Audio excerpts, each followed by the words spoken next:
চারিদিকে শুধু পানি আর পানি, দেখে মনে হচ্ছে অথই সাগর, যেখানে মৎস্য ঘেরে চাষিদের স্বপ্ন মিশে গেছে রিমালের তাণ্ডবে। মোরেলগঞ্জ উপজেলার বহরবুনিয়া এলাকার বিভিন্ন মৎস্য ঘেরের চিত্র এটি। শুধু বহরবুনিয়া নয়, বাগেরহাট জেলার রামপাল, মোংলা, মোরেলগঞ্জ, বাগেরহাট সদর ও কচুয়া উপজেলার চিত্র একই, পানিতে নিমজ্জিত মাছের ঘের। ঘূর্ণিঝড় রিমালের জলোচ্ছ্বাসের পানিতে জেলার ৩৫,০০০ ঘেরের মাছ ভেসে গেছে পানিতে। এতে চাষিদের ক্ষতি হয়েছে প্রায় ৭৩ কোটি টাকা। এলাকার সব চাষি এখন নিঃস্ব, পুঁজি হারিয়ে দিশেহারা তারা।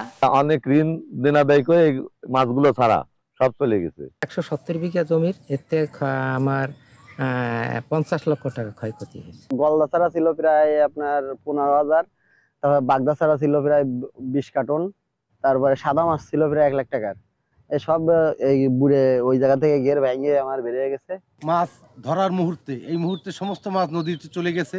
আমার ঘরের উপর হলে আপনার খাট বরাবর পানি হয়ে গেছে প্রত্যেকের, তাহলে মাছ কিভাবে থাকে?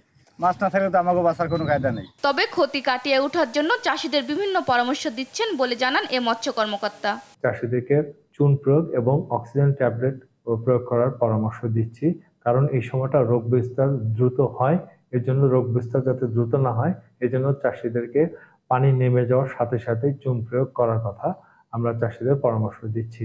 দেশের সবথেকে বেশি চিংড়ি মাছ উৎপাদন হওয়া জেলা বাগেরহাট, যেখানে পুকুর ও ঘেরের সংখ্যা ১,১৫,৮০১টি। নিউজ ডেস্ক, দেশ টিভি।